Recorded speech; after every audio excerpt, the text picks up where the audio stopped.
There you go. Okay. So, what about last week? Anybody wants some feedback? They have any feedback? The thought log, or maybe any aha moment from last week? Anything you want to share today? Really? Too early in the morning?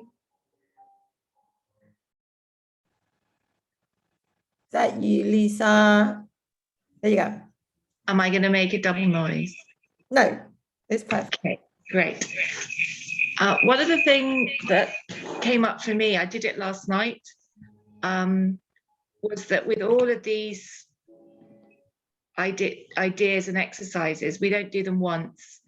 It's like we don't run once for a marathon. You know, we train and then we keep up our fitness. And the importance of recognizing, we might be in a different position, but how much the brain needs repetition.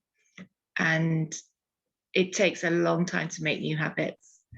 And I really enjoyed being reminded of that. Great. Could take 21 days sometimes. And sometimes it takes a bit longer. But yeah, it takes quite a bit to actually to get the new habit, for sure. Yeah. But you know, we from the very beginning we always said that it's going to be hard work. This is just because you know something, it doesn't mean that it's going to happen by miracle. So it's all about working the same way that you work on your fitness, you work on your nutrition, and it's hard to keep up. This is exactly the same thing. So just carry on, find the motivation. Yeah, and it's not a lesson, it's a lifestyle, isn't it? Exactly.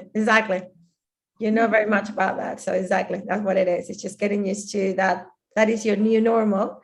And then just, starting to like and be motivated to train your brain. And to feel the benefits out of it, for sure. Yeah. Okay, good. We're just trying to see if I can put this in here. Okay. So let me just unmute. If you can unmute yourself, Lisa. I think you're the only one. Yeah. Okay. Otherwise, I'm going to have to do it myself. Got it. Okay. So today what we're going to do, we're going to be mostly challenging our thoughts. We already have been doing quite a bit of this. Well, we've been learning how to grab and challenge your inner critic thoughts with compassion and self-hugs. And we have learned to identify your core beliefs and challenge the evidence pack that we create to support that unhelpful core belief. Do you remember all that? Yeah. So today we're going to start by deepening into practical ways to challenge our thoughts, our negative thoughts. Okay. First one is going to be using mindfulness and grounding. As Buddha apparently said, a shelter to the man is a mind, and a shelter to the mind is mindfulness. Okay. So a healthy body begins with a healthy mind, and a healthy mind begins with mindfulness. So what is mindfulness exactly? I would explain it's our ability to pay attention to the present moment with curiosity and without judgment. Mindfulness has many benefits, like increased empathy and compassion. You guys were talking about how to become more compassionate with yourself. This is a great way, actually, to be mindful. Improve even your immune functioning, increase your happiness, optimism, your sleep, better focus and concentration, and reduce anxiety and stress levels. And there are various ways to practice mindfulness. And the most popular ones actually have to be meditation, right?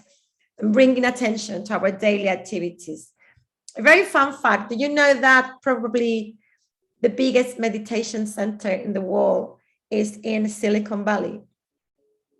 So all the most intelligent, technical people work and live. That is the biggest meditation center. So it's becoming something that everybody accepts right now as hugely beneficial. So mindfulness is basically paying attention to your thoughts without trying to follow them or control them or judge them. Okay. So in relation to our thoughts, sometimes we actually get stuck on this autopilot mode, like when you're driving a car and suddenly, oh my God, I can't remember the last 5 minutes of my driving. Okay, let me just admit someone. There you go. And this is because our brain also works on autopilot. We can have, and we already said this already, up to 80,000 thoughts a day. So when do we do something we know inside out, like driving or maybe washing up? Unfortunately, I do that with my eye closed. We are normally on autopilot because we don't have the capacity, our brain doesn't have the capacity to think and challenge everything we do during the day. Okay, imagine if we challenge every single thought, every single thing we do, it would be impossible to keep up. So what our brain does is switch off and goes into autopilot all the time to process other things that are more important in that moment. So mindfulness is one of the tools that we can have in our toolkit just to become aware of our thinking and to become a little more present when we need it. And this is when the grounding part comes in. So we can actually use all our senses to bring us back to the present moment. Okay, this is very important when we spend, I did it, when we spend way too much time in the past. Okay, when we ruminate and keep thinking of what we did, what we could have done instead. Oh my God, I didn't do that. I did do this. What have I done? Why did I do that?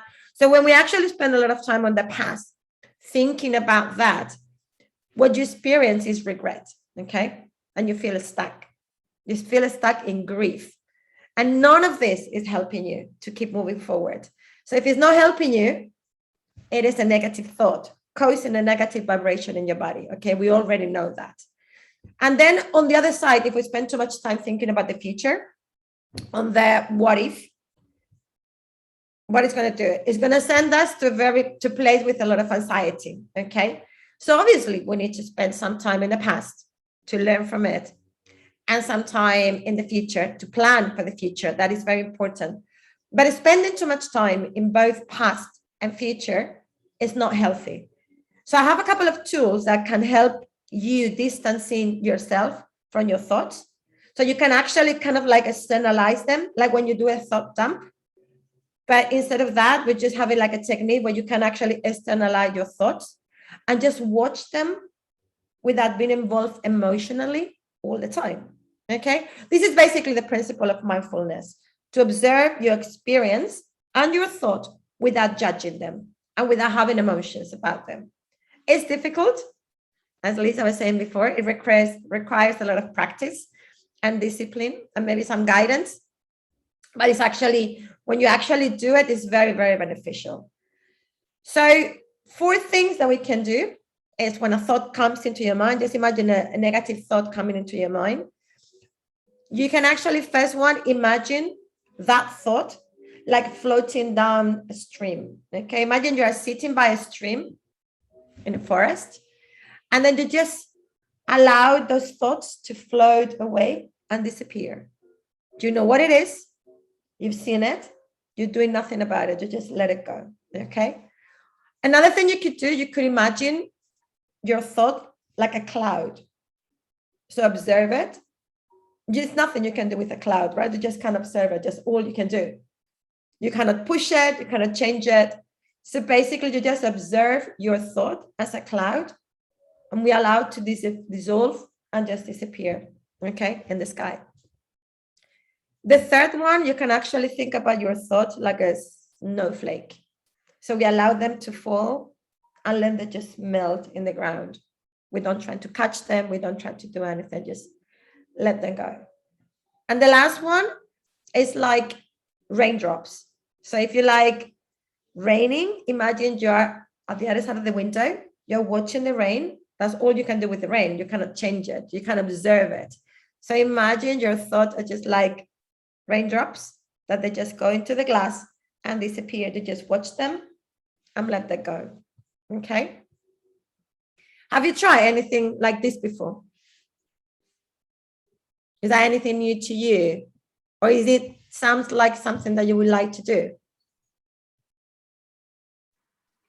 I think this is I did this with transcendental meditation or something like that. Yeah, it's like you get the thought and you release it and then you let it go again. So yeah, it's absolutely effective, especially when you meditate as well. So good. Excellent. Okay. So we're going to do now is a very small mindfulness and grounding exercise. Okay, it's called the 5 senses. And basically the goal here is to calm your mind by using your 5 senses and to focus in your environment instead of your thoughts. Okay, it's just how to externalize yourself and stop drilling basically into your thoughts. So now I will send you this by email as well, so you don't have to write it down. I will send it to you all written so you can do it as many times as you like. I want you to get as comfy as you can in your seat. I always like to move around, wiggle around, and take a few deep breaths. Maybe you can put your hand in your belly so you feel the air in your lungs and your belly.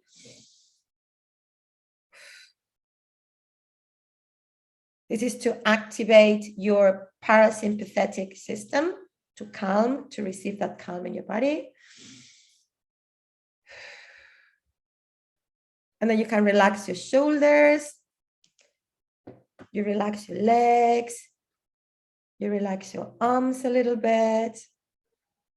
And first, I want you to look around you, open your eyes, look around you, and become aware of your environment. And I want you to notice 5 things that you can see in your room, but you need to pick up something that you don't usually notice. Okay, I'll look around. Pick 5 things that you don't normally notice. Maybe textures, little details around you, maybe different colors. Something you don't really look at every day. Okay? Right. The second thing, I want you to notice 4 things that you can feel. So bring attention to the things that you're currently feeling. Maybe your clothes in your skin, okay? Maybe the surface on the table, you put your hands on the table. Maybe it's your laptop. Maybe it's your hair that is touching your skin. So think about these 4 things that you're feeling at the moment in your body. The third one, I want you to notice 3 things that you can hear. You can hear my voice, but listen for other things in the background that you don't normally notice. It could be a bird, maybe a car in the distance, TV, someone else's TV. Just pay attention to all the sounds around you that normally you just blocked, but they are there to make you come here. The fourth one, I want you to notice 2 things that you can smell using the sense of smell. So bring attention to that scent that normally you filter out, pleasant or unpleasant. Maybe you have flowers around, maybe you can smell the wood of the table, maybe food in the kitchen, maybe a drink that you have around, smell of a coffee. Maybe even your clothes. You can just smell your clothes, some conditioning, maybe your shampoo in the hair. Okay, just notice that it smells around you. And your 5th sense is notice 1 thing that you can taste.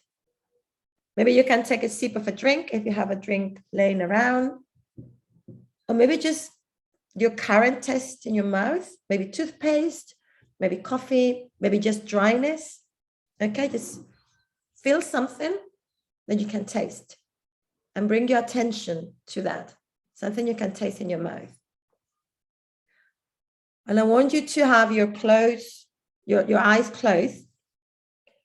And now notice any thoughts that you're having right now. And imagine that thought is a cloud. And you just watch that cloud,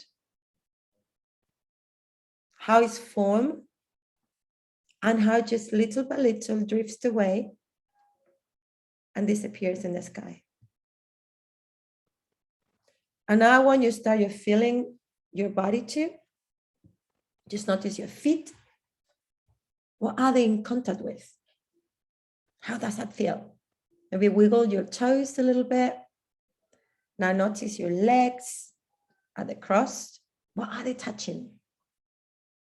Now notice your hands. What are they touching? How does your knees feel? Maybe your waist. Maybe your back. What is your back touching? Any tension point? Notice your shoulders, your neck. Maybe roll your shoulders a little bit so you feel them a bit better. And just notice your whole body, what is in contact with. And then slowly, with all those feelings in your body, just open your eyes little by little and come back to the room. Okay. So this was a grounding mindful exercise. You can do it in 1 minute, anytime you like during the day. Okay. And it's basically to give your body a sensory break. So just like, now, stop feeling things, stop looking into things, stop thinking things. I'm going to give a sensory break and see what's going on around you mindfully. Because quite often we are always in autopilot and we don't notice what's going on around us. And it's good to be here in the present when you need to calm your mind. Okay, when you're in such a stress and anxiety, just come back to the present, ground yourself, and then calm your mind. Okay, have you done this before? Have you done a sensory break or any sensory check before? Or did you like it? You can put it on there. If you don't want to chat, you just can put it on the chat if you want to. Okay, good. Right. So let's move on now into your comfort zone. Okay. It's kind of a buzzword lately, right? Everybody seems to be talking about your comfort zone. Get on your comfort zone, get out of your comfort zone. What's really the comfort zone? To me, I would say it's your happy place. Somewhere we know very well and we feel very comfortable in. Okay, I'm going to share you my screen. I have a little something for you. Let's see if you can see it. Okay, share my screen. There you go. Hope you can see it. Okay. I don't get to see you, but can you see it? Yeah. Okay, good. So basically, if we look at this image, you can see that everything outside the blue area, the comfort zone, might scare us or make us feel a bit of stress. Okay, the fear zone, the learning zone, and the growth zone. And there's nothing wrong being out of your comfort zone. It's fine.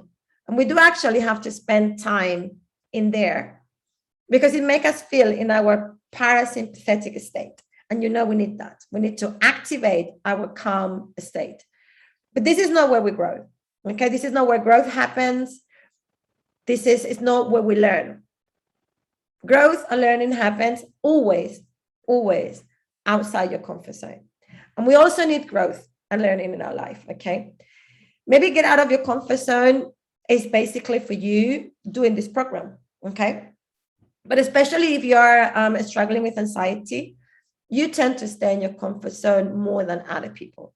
It's more difficult for you to get out of your comfort zone because anxiety always encourage avoidance. No, I don't want to go there. No, I don't want to do that. I love the 3 C's, which is comfort, certainty, and being in control.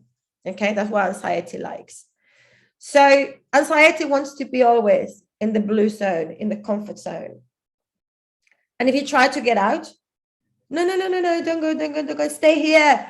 Don't move, don't go. It's going to be dangerous. Don't get out. You're going to hurt. You're going to be, you will fail. You're going to be very sick. You're going to be very unhappy. So just stay here. Okay. But now we know lots more about anxiety. And you know that the physical responses are just a natural body response to keep you safe from an unreal threat. Okay. Now you have many other tools to find the courage to say, yes, I got this. I really want to go into my growth zone now. I need it. I want to follow my goals. I want to do my dreams. I want to become my true me. Okay. So I need to be uncomfortable. I need to get out of my comfort zone. Thank you very much. Anxiety. Okay. So let me just start sharing. There you go.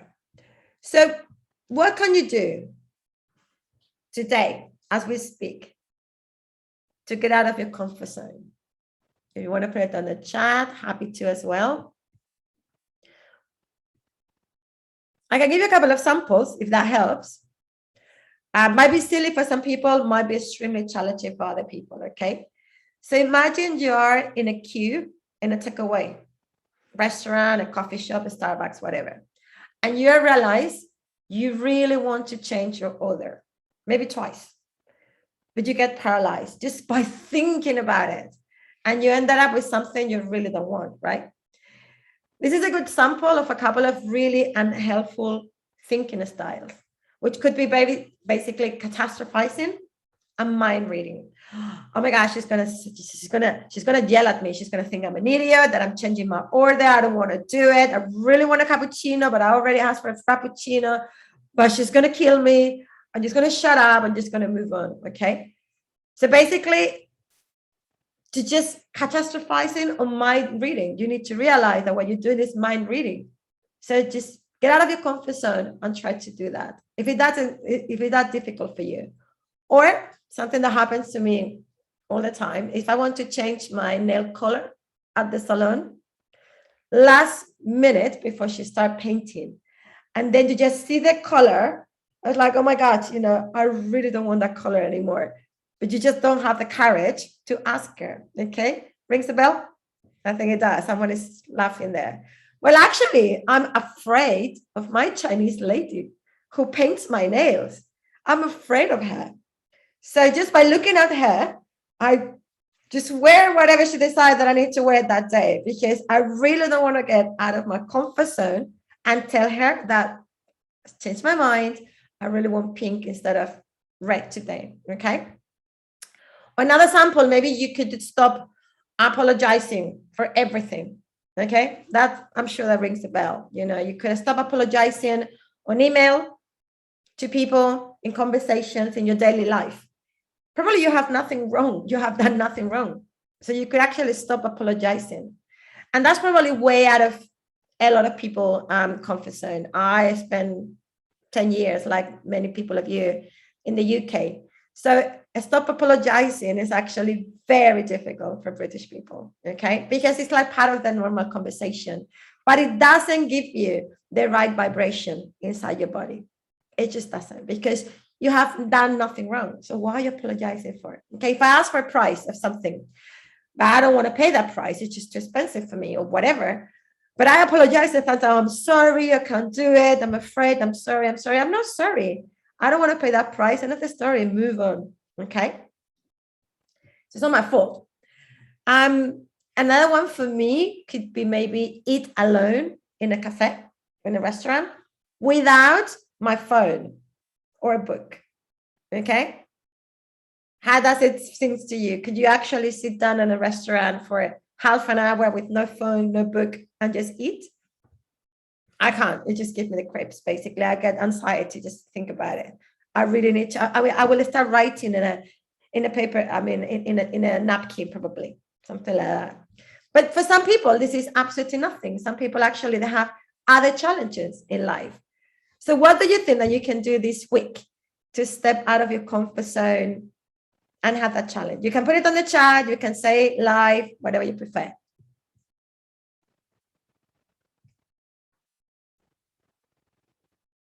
Nothing? Well, think about it, and then you put it on the chat later. Okay. Oh, I'm going to stop apologizing. Good, Lisa, because you're in the UK. Very good. Exactly. Okay. Anybody else? Well, I can read later anyway. So this week, actually, I'm going to try to sit down, even if it's just 10 minutes, and have a coffee on my own with no phone. I'm going to recognize negative actions. Good. You have to think about it, Pat. Okay. Okay.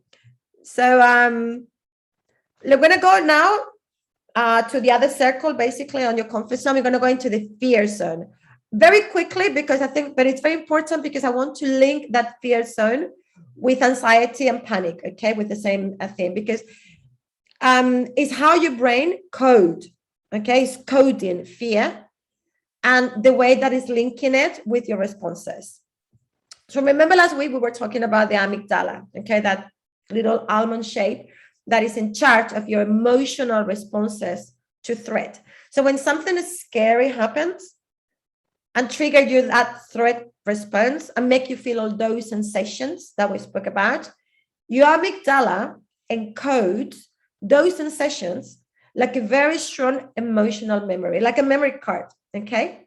All those responses and the trigger just encoded them and make this emotional memory card. And this is actually super useful because it's something very useful to do when you are in a real threatening situation. Okay, so you know how to respond faster. Like imagine you were once bitten by a dog. So you will encode what happened really strongly.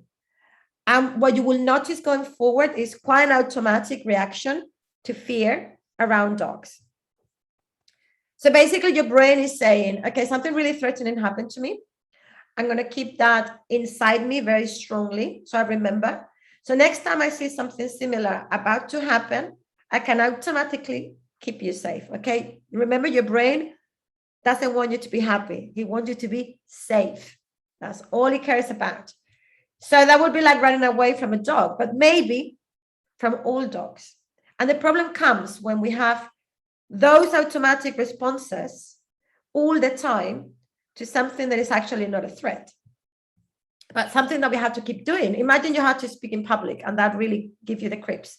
You don't really like to to speak in public, but imagine it's part of your job description, okay? Or imagine you are next to really well-behaved dogs, that they're no problem, or you like to go to very crowded restaurants. Those things, they might make you do like a threat response, like a runaway, but that is not useful, okay? To me, it was to pick up the phone. I know this is going to be a very weird story, but many years back at the beginning of my career, I was under a lot of pressure and my health was actually quite weak. You know, I have back and neck contractures, hardly any sleeping. So basically I got an unexpected phone call from a very, very, very big boss, from something I have nothing to do with, because it was something that happened in the past before my time in the company. But I got so insecure in that conversation with my inner critic saying, you know, I'm a bad professional, I'm a fake, I don't know what I'm doing here, I don't know how to do this job, that I have an anxiety attack that lasts me for a very long time, okay? So what I did is I encoded a very strong emotional memory of that phone call. And from that onwards, I started to develop terror and anxiety episodes just for picking up the phone. Okay, I don't know if you can believe this, but this happened to me. This is like the story of many years of my life. So every time that someone would call me from work with a little bit of authority, I would freak out. And later, actually, I developed that same freaked out into making phone calls, looking at messages, and even looking at emails. So what I did is I keep encoding things because I didn't work on them. So I keep encoding threat responses or emotional responses with different degrees of blockages and emotional responses. Okay, so that was my amygdala basically coding nonstop, very strong fear responses and saying your phone, your email, any news coming your way is a possible threat. So don't read, don't do it, okay? So to tell you all that, it's like, how do we actually rewrite that strong memory code, that strong memory chip that is obviously not helping me? There's two main ways, okay? One of them is by exposure, and the second one is hypnosis, and then changing your submodalities. We will do this next week anyway, a little bit of hypnosis and changing your submodalities. But today we're going to be talking about the exposure of ourselves in a safe way to that source of fear, okay, in order to overcome them. So when you're activating when you're activating the amygdala and doing that thing that really scares you, like picking up the phone, you are activating that memory fear again, okay? So when you do it, when you pick up the phone and you have a successful story this time, like finally I pick up the phone and I had a great conversation with a friend. So you are starting to rewrite that memory, okay? And by repetition of successful stories, you will finally overcome that fear, right? So obviously just by talking about it, it's not going to rewrite your code. You just need to face the music as usual, I'm afraid. You need to rewrite the code in your mind by repetition of successful stories. And by hypnosis, which is how I totally overcome my fear, is also exposing yourself to fear, but only in your memories, okay? And in your unconscious mind. You change your submodalities, your sensory feelings with a guide or a coach or a therapist.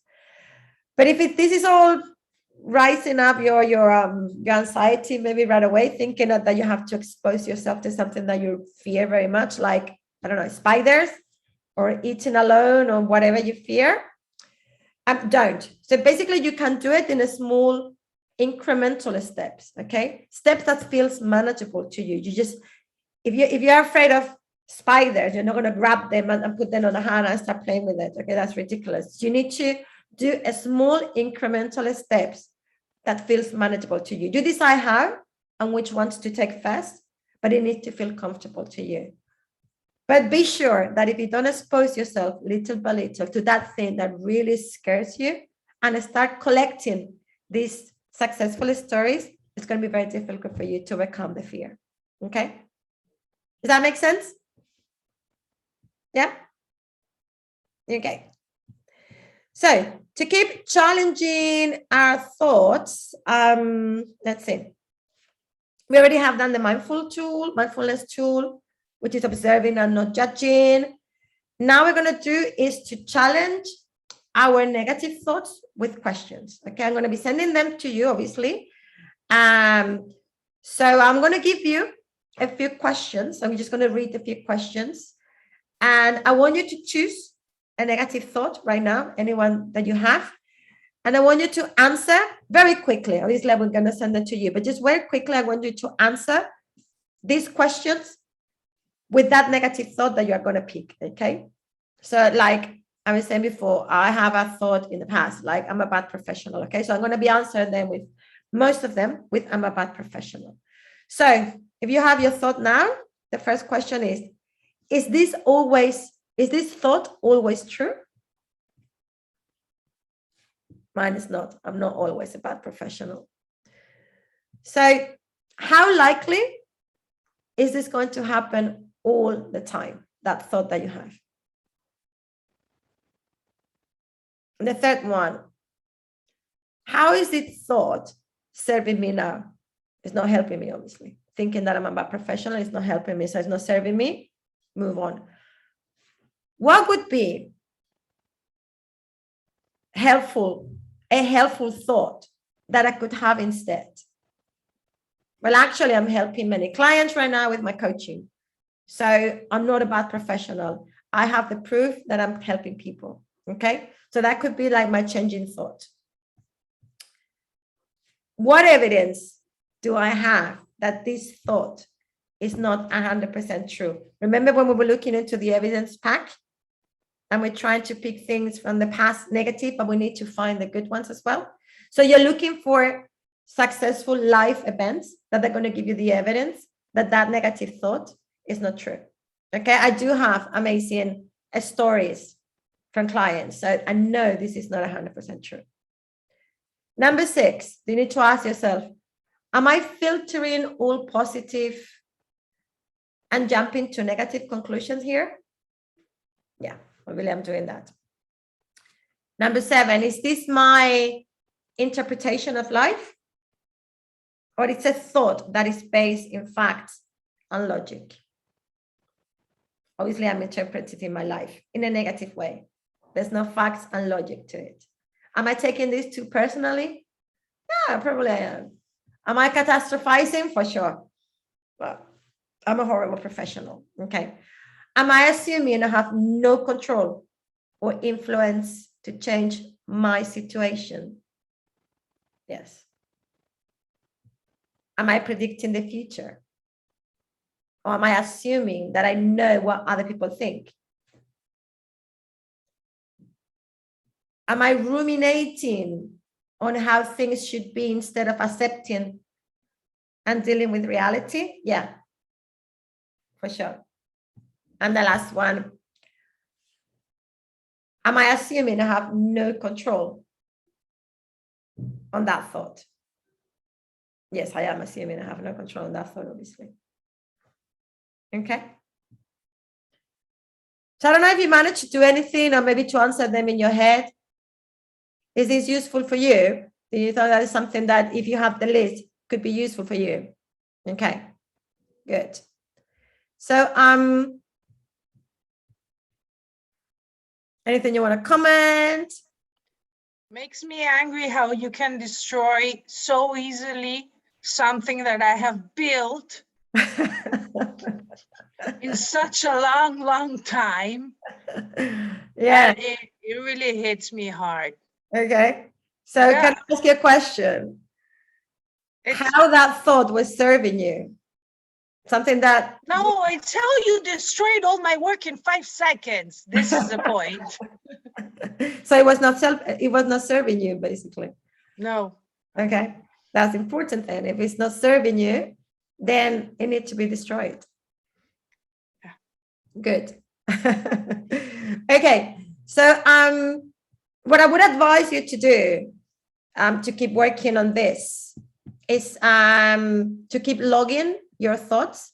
I don't know if you've been doing that this week. I sent you quite a few documents, but I think it's very important for you to keep logging your negative thoughts so you can actually go back to them and realize when they're recurrent.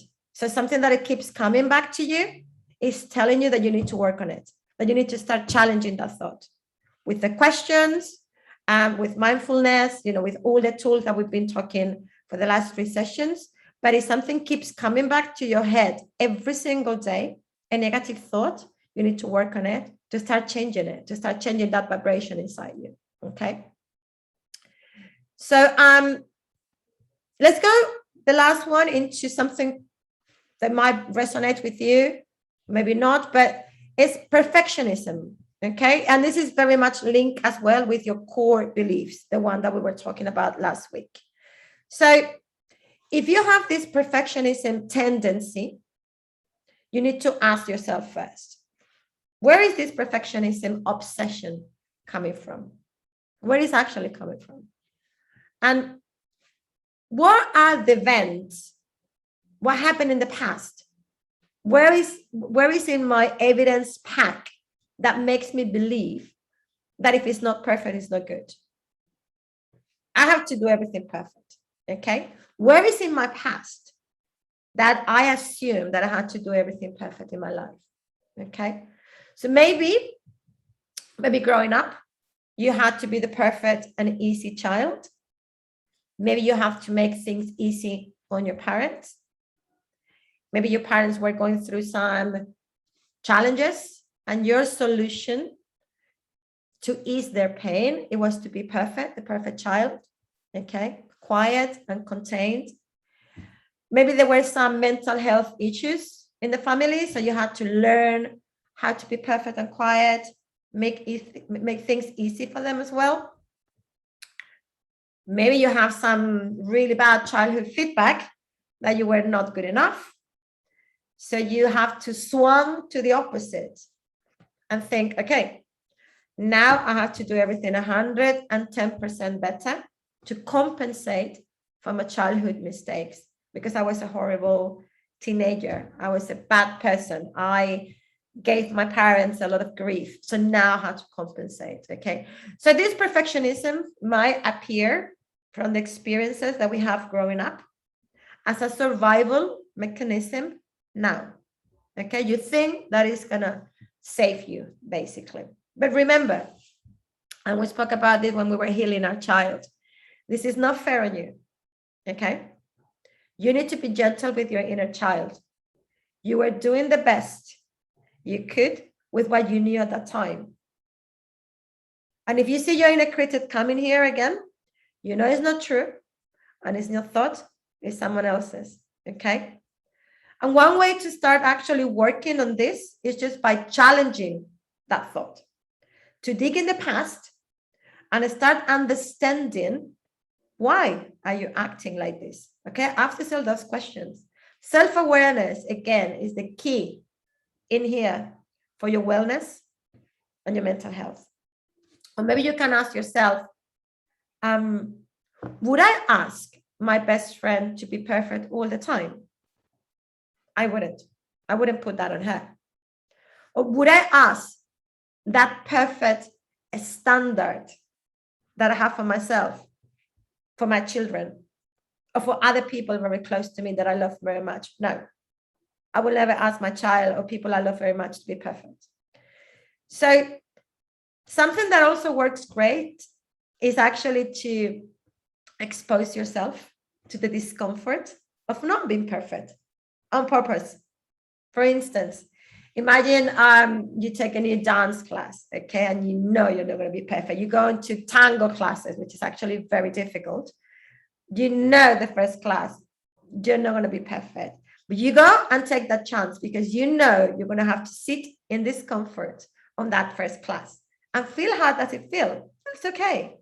Or maybe paint with your fingers. You know it's not going to look great, right? So just sit with the discomfort next to you of not doing a great job the first time. Try anything that can make you understand that not being perfect, it's okay. And it's necessary. And it's healthy. And even more, it's expected in our society. You don't expect your loved ones to be perfect, right? So they do not expect for you to be perfect either. Okay, you need to be compassionate with yourself and stop the harsh talk and the self-beating, because it will not help you. And it's not going to make you perfect the next time anyway. Does that make sense? Yeah. Any comments? Anything before we move on? No? You're quiet today. Okay.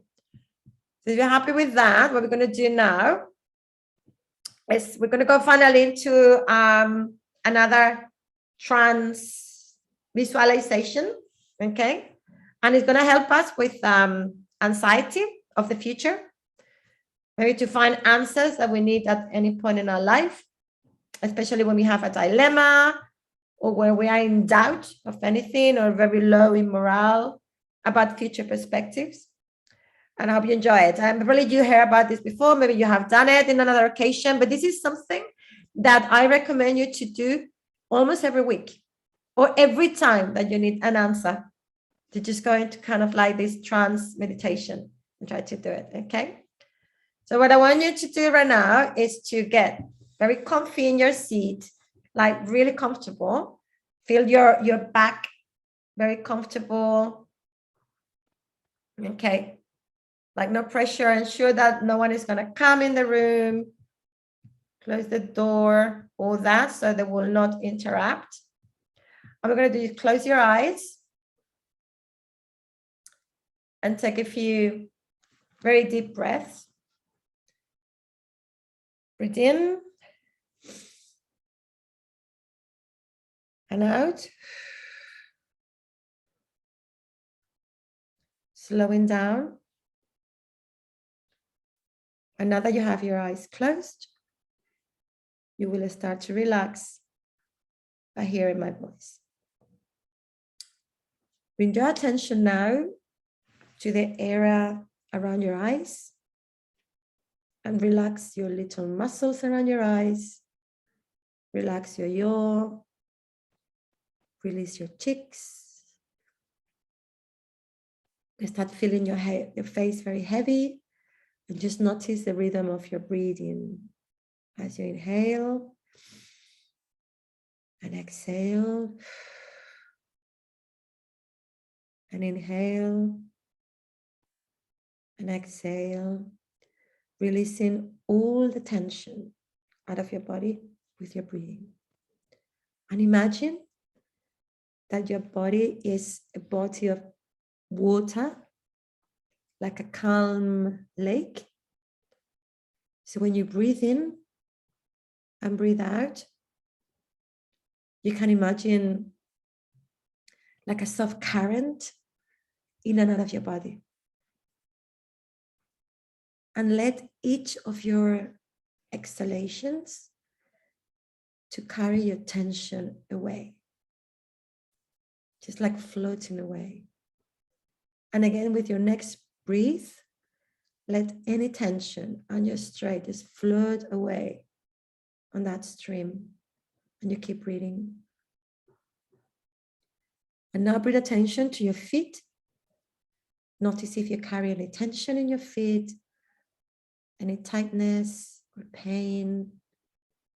And just let your breathing to soften them. Let a feeling of soft heaviness coming into your feet. Relaxing them, feeling them fully. Now move your attention to your calves and release that area. Loosen them out. Soften the area around your knees. You keep breathing more and more deeply. You release your upper legs. Just let any tension to slip away, floating away with your breath. And now imagine your breath moving into your hips and your pelvic area. And let your breath just open up your hips. Relax your belly now. Relax your chest. Now move attention to your shoulders, to your neck, back again to your tongue. Release your brows, release your face again, and let any tension go away. Your upper arms, your lower arms, now your hands, feel how heavy and relaxed your arms and your hands are right now. Fully relaxing all your body and your mind. I'm counting 10 to 1 to bring you even deeper into your unconscious mind, your sacred place. When your conscious mind is free and relaxed and in a happy place, in peace, and free to care for you, to look after your calm and your happiness. And we are in 10. Now go deeper into 9, into 8, 7. You keep going deeper and deeper into that relaxation state. Relax more and more to go to 6, to 5, to 4, to 3, to 2. You go deeper and deeper. Now you're in 1, in 0. You keep going down, keep going down, keep going down. But your relaxed and conscious mind right now is feel at ease. And now that you are there, in the most relaxing way, happy, calm, bring your attention to the spot in your forehead, right between your eyes, and notice a beam of light, a ray of light, stretching out from that point on your forehead. And imagine that ray of light and just notice if the light have a particular color or set of colors, maybe any texture, the quality of that light. See that light perfectly.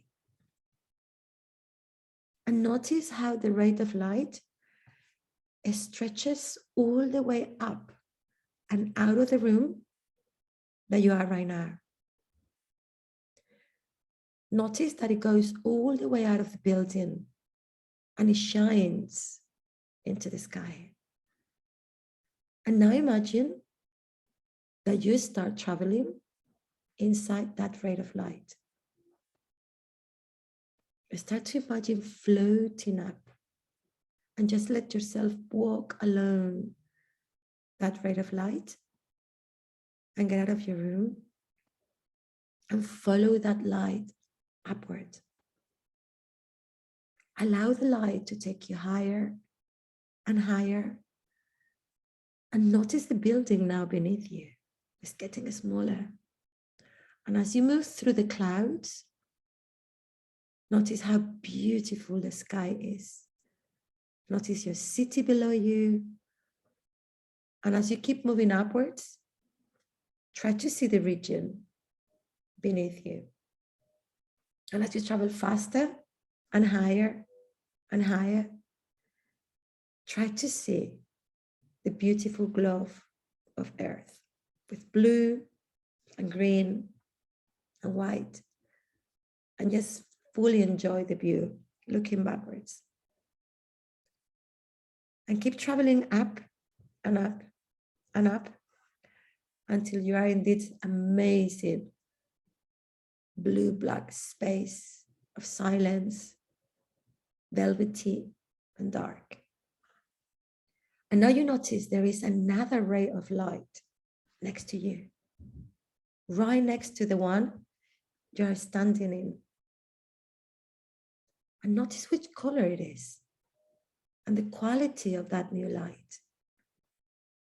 This second light goes all the way back down to earth. But notice this light goes into an earth 20 years into your future, 20 years from now. So go ahead and step into that new ray of light. Go there and let that light carry you down back to that earth 20 years from now. And start going down and going down. And then earth is coming back into focus again. And look at the colors, the countries you start to see. Enjoy passing in the soft clouds, and you get closer and closer. And notice, where are you actually arriving? Where is the home of your future self? The rate of light is taking you directly to meet your future space. So notice which part of the world are you in? Which country? I keep riding with the ray, enjoy the view until you land nicely in your future surroundings. What sort of place it is? What can you smell? Which colors do you see? What's the temperature? What do you feel? You look around and notice there is a house. And you start walking to the door. And as you approach the door, you see your future self coming to warmly greet you and welcome you. Recognize her presence, her face, her smell, the way she looks at you. She's you in 20 years' time, and she hugs you super warmly, and she takes you inside the house. And look around what's on the walls, what kind of place it is. What's the feeling inside? What is the temperature? What is the smell? And now she's taking you to one of her favorite places in the house to chat and to sit together. She's present and she's ready to listen and to share with you. So sit down with her in that beautiful space and ask her what has been the biggest matter to her over the past 20 years. Go ahead. What has mattered the most to you over the past 20 years? She might answer you in words, or maybe with a sensation or facial expression. She might answer you with images. Listen to what she has to say. And now you ask her, what do I need to know to get from here to where you are? What do you need to know to get from where she is to where you are? And listen to her answer. And again, it might be words or images or just a feeling. She's giving you a feeling. And ask her what would be helpful to be your true self. What would help me to be my true self? What would be useful? And listen to her answers and let her surprise you. And now go ahead and ask her anything you want to know right now. Anything you want to get her opinion about. A dilemma, any situation that you're living in your life right now, that you want some advice, just go ahead and ask her now. Listen to her answer.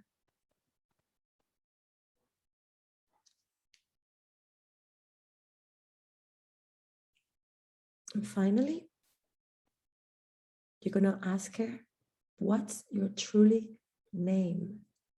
Other than your given name, what's your true name? I'm prepared to be surprised by anything that comes up. The first thing that comes up, just keep it with yourself. It might make sense to you. It might not make any sense to you. And now your visit is getting to a close. But now you know you can come back and visit her anytime. And you're going to thank her for her wisdom and her words and her guidance that she's giving you today. Notice she's very excited to give you a gift. She's hugging you really, really tight. She's sending you all that amazing light and warmth and wisdom of the future. It's going to be okay. Take this with you. Take all this with you. It's going to be great. So you give her a last hug with gratitude and pride. I leave the house and find again the ray of light, and you go inside.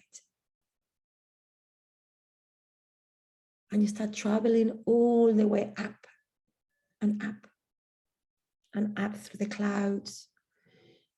You see her home getting smaller and smaller. You can watch the city, the region, the country, and you keep traveling all the way up into the black space again.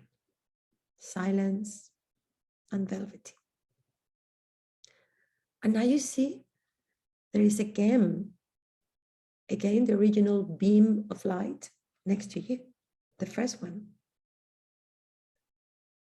So now you go inside that new ray of light, the one that you took first, and you go back down to the present time, to earth in the present time.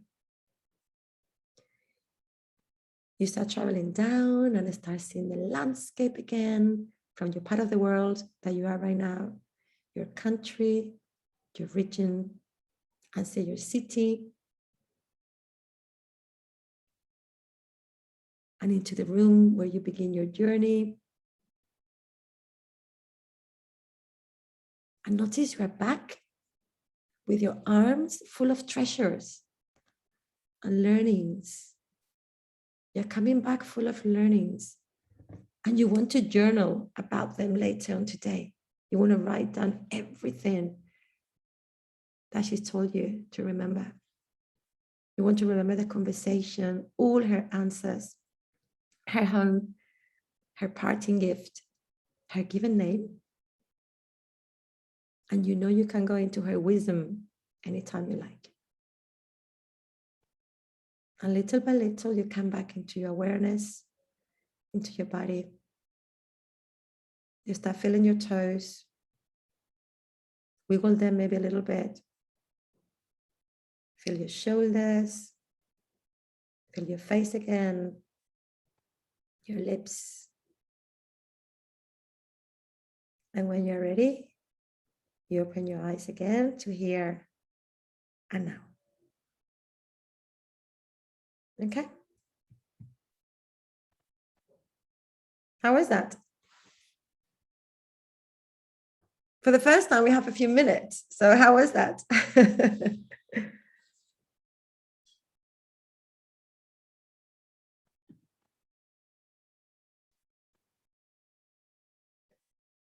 Love it. I did it before. Okay. Anybody? I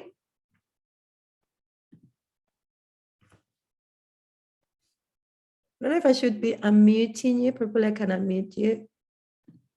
Okay. Teresa, anything new for you? Do you like that? I can't hear you. You're on mute. And I don't know. Okay. There you go. Can you hear me? Yeah.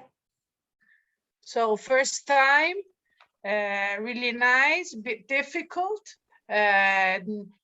So strange how the color of the light changes between the first and the second one. The first one was yellow, really strong, and the second one was white. Uh-huh. And I ended up in Holland. Good for you. I was missing that one. And Zelda is in Holland right now. Yeah, so we'll meet. And my name is Violet. Wow. It really works. There's a lot of things happening to you. Interesting. Very cool. Really nice. It's a long journey. Really good. I want to put down all the things because I don't want to forget. Yeah, exactly. That's what I say. This is something that when you do, you need to ensure. That's what I did it at the very end of the session, to ensure that you have pen and paper ready and you can journal about the things that you felt, the thing that you like and all that. And then you can actually, start meditating a little bit more about it. And now you can come back every time that you need to feel that way or to just try to find wisdom. You can actually recreate the whole thing again. Anything for you, Beth? Sorry to put you on the spot, but we are a few here. I'm trying to unmute. I can speak. Sure, okay. It's people coming. The first ray was yellow, and the second was violet. My name was the way my family used to call me. It's Pachi. It's like a nickname in my family. Nice. And I was very deep. I almost like very in trance. Good. That is exactly how that's why I spend a lot of time actually trying to put you in as deep in trance as possible. That's why I spend quite a lot of like 10 minutes almost, or like almost 12 minutes trying to relax your body and your mind as much as possible, because I want you to truly be able to, to let your unconscious mind wander and be aware of your conscious mind as much as possible. So yeah. Anything else? You're muted.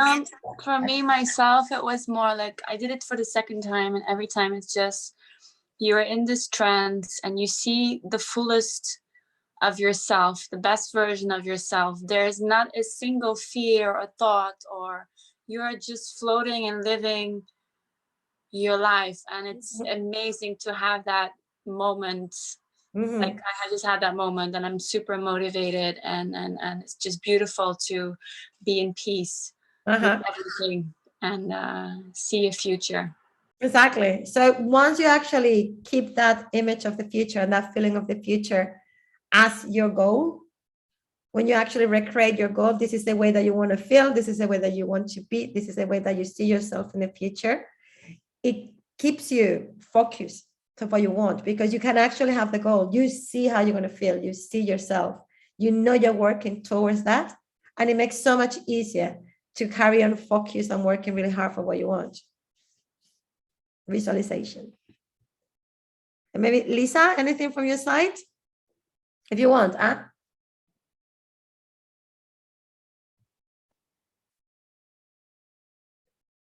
unmute. There. Yeah, it was great that you gave us those tips initially to let thoughts go. So I kept, rain dropping and cloud bursting, because my brain was just full of so much things. My light was white all the time, and I really enjoyed the journey, the travel. And my name was Flo Glowbird Eagle. Wow. Rocking. Love that. And it was a great space to be with everyone. And I think, like our friend just said, just meeting yourself without encumbrance of fear and all the silly things that we carry. That's right. Super. Really glad about that. Okay. So we are at the end of the session. If anybody wants anything else, I'm forcing you to talk now, because I'm getting, very comfortable in my own space. At the beginning, I wouldn't, but now I'm asking you a direct question with your name on it. But if you want anything else before we finish, Zelda? I'm sorry. No, I'm still like in a really good headspace right now. I'm still there. I don't think I came back yet. Good. Okay. Stay there as long as you need, and then just journal now. So I'm going to let you go. I'm going to be sending you the email with this recording, okay, of the session, so you can watch it again anytime you like, or for our peers to go back to it. I'm going to be sending you the questions, those 13 questions to challenge your thoughts. I'm going to be sending you the mindful and grounding 5 sentence break, okay, for you to do it as well. Like, it will take you a minute. So those 2 things, and then the comfort zone circles as well, because I think it's nice to actually see and read all the things that are inside there. That kind of like very self-awareness of that. And then that's it. So, and again, if you need anything from me, if you have any doubt, if you want, I don't know, just like an advice on anything, on any of your homework or whatever, just drop me an email or WhatsApp, and then I'll answer. Okay? And have an amazing week. Thank you so much. Thank you, everyone. Bye, darlings.